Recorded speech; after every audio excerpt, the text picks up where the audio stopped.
রাধে রাধে। ওম নমো ভগবতে বাসুদেবায়।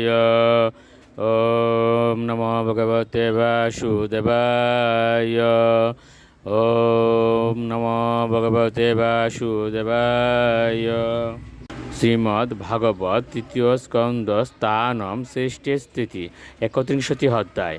জীবের গতি সম্বন্ধে ভগবান কপিল দেবের উপদেশ। শ্লোক 47। তস্মাৎ ন কার্য সন্ত্রাসো ন কার্পণ্যম ন সম্ভ্রম বুদ্ধা জীব গতিম ধীর মুক্ত সংঘর্ষ চরে দেহ। অনুবাদ: অতএব মৃত্যুর ভয়ে ভীত হওয়া উচিত নয়, দেহকে আত্মা বলেও মনে করা উচিত নয়, জীবনের আবশ্যকতাগুলি বর্ধিত করে সেগুলি উপভোগ করার চেষ্টাও করাও উচিত নয়, জীবের বাস্তবিক প্রকৃতি উপলব্ধি করে আসক্তি রহিত হয়ে এবং উদ্দেশ্য স্থির হয়ে এই জগতে বিচরণ করা উচিত।